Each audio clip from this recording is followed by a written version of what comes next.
আমি যখন বাসে দৌড় দিয়ে উঠি, কাউকে বললাম যে ভাই ব্যাগটা একটু ধরেন, আমি একটু বাসে উঠতেছি, তো সে ব্যাগ ধরে না। কেন? বলে যে ভাই এটার মধ্যে বোমা আছে নাকি। সিরিয়াসলি, বাংলাদেশ যখন কোথাও জয়লাভ করে, এই দেশ যখন কোথাও মাথা উঁচু করে দাঁড়ায়, তখন শুধুমাত্র জেনারেল শিক্ষার্থী কিংবা স্কুলের শিক্ষার্থী তাদের মাথা উঁচু হয় তা না, আমরা যারা মাদ্রাসায় পড়েছি আমাদেরও মাথা উঁচু হয়, আমাদেরও দেশকে ভালোবাসতে ইচ্ছে করে। এই বাংলাদেশটা আসলে আমাদের, আমরা আউটসাইডার না।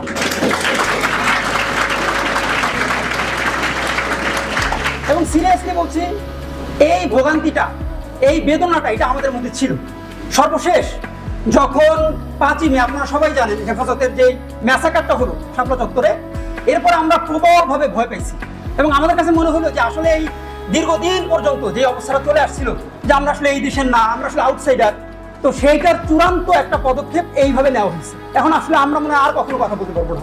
আমি যখন বাসে দৌড় দিয়ে উঠি, কাউকে বললাম যে ভাই ব্যাগটা একটু ধরেন, আমি একটু বাসে উঠতেছি, তো সে ব্যাগ ধরে না। কেন? বলে যে ভাই এটার মধ্যে বোমা আছে নাকি। সিরিয়াসলি, এদিকে আপনারা দেখেন নাই এখানে যারা আছেন যে এই অবস্থাটা হয়েছে। এবং এই যে আউটসাইডার সমস্যাটা, এটা আমরা দুইভাবে ভোগ করছি, মানে যন্ত্রণা ভোগ করছি দুইভাবে। একটা হলো ইন্টারনাল ব্যাপারগুলো কেমন ছিল আপনারা শুনলে হয়তো কষ্টও পাবেন।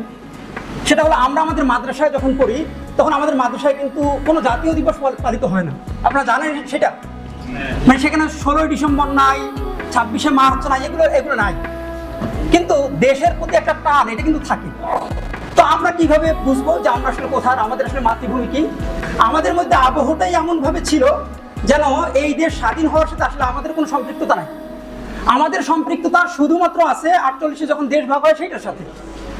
এবং অবস্থাটা এমন ছিল, একটা ঘটনা বলি তাহলে বুঝতে সহজ হবে। সেটা হলো একবার 16ই ডিসেম্বর আমাদের মধ্যে একটা আক্ষেপ জাগলো যে সবাই যেহেতু জাতীয় পতাকাটা নাই, আমরা তো এখন মাদ্রাসায় পারবো না, আমরা অন্তত হুজুরের ডেস্কের সামনে একটা জাতীয় পতাকা লাগাই দিই। তো আমরা লাগাই দিলাম। আমাদের শিক্ষক তিনি আসছেন এবং এসে সেই পতাকাটা ছিঁড়ে টুকরো টুকরো করে ফেলছেন। এইটা এই জন্য না যে তিনি রাষ্ট্রদ্রোহী, এই জন্য না যে তিনি দেশকে ভালোবাসেন না, সম্ভবত এই জন্য যে তার শিক্ষকদের কাছ থেকে তারা এভাবেই পাইছেন যে এইখানে স্বাধীনতা দিবস পালন করেন, এগুলো আসলে কিছু না, এগুলো একটা ফালতু। এবং এই ব্যাপারগুলোই ঘটছে। এইটা ছিল আমাদের ইন্টারনাল প্রবলেম।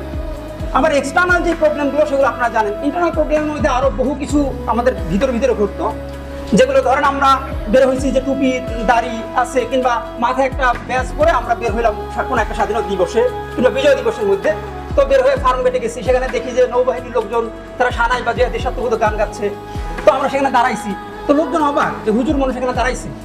তো বিষয়টা এইটা না যে আমরা আসলে গান গাওয়া জায়েজ বলার জন্য ওখানে দাঁড়াইছি, এইটাও না যে মহান মুক্তিযুদ্ধকে আমরা একদম মহান মনে করছি তো সেখানে একটা অংশগ্রহণ করতে যাচ্ছি, বিষয়টা তা না। বিষয়টা এই জন্য যে এই ধরনের গান যখন আমরা শুনি, এই ধরনের বিভিন্ন রকমের জাতীয় উৎসব যখন আমরা দেখি, তখন দেশের প্রতি একটা মমত্ববোধ আমাদের মধ্যে তৈরি হয়। আমার বন্ধু সালাউদ্দিন জাহাঙ্গীরের কথা আমাদের মনে পড়ে যে তিনি এখানে আসেন আমরা জানা নাই। আমাদের একটা পপুলার একটা ম্যাগাজিন ছিল মাসিক রহমত, আপনারা হয়তো অনেকেই চিনবেন। সেখানে একবার তিনি জাতীয় ক্রিকেটে কেউ একজন বাংলাদেশ দল তারা জয়লাভ করছে, তো সেটা তিনি আনন্দের কথা লিখছেন একটা ইসলামী পত্রিকায়। তো সেখানে আরেক বন্ধু তিনি এবার সেটা সমালোচনা করে লিখছেন যে না, এটা কেমন কথা, একটা ইসলামী পত্রিকা এভাবে লেখা হলো। তো সালাউদ্দিন জাহাঙ্গীরের সেই বিখ্যাত উক্তিটা আমার এখনো মনে আছে। উনি বলছিলেন যে বন্ধু, কিছু কিছু ভালোবাসা এমনই হয়, বাংলাদেশ যখন কোথাও জয়লাভ করে, এই দেশ যখন কোথাও মাথা উঁচু করে দাঁড়ায়, তখন শুধুমাত্র জেনারেল শিক্ষার্থী কিংবা স্কুলের শিক্ষার্থী তাদের মাথা উঁচু হয় তা না, আমরা যারা মাদ্রাসায় পড়েছি আমাদেরও মাথা উঁচু হয়, আমাদেরও দেশকে ভালোবাসতে ইচ্ছে করে।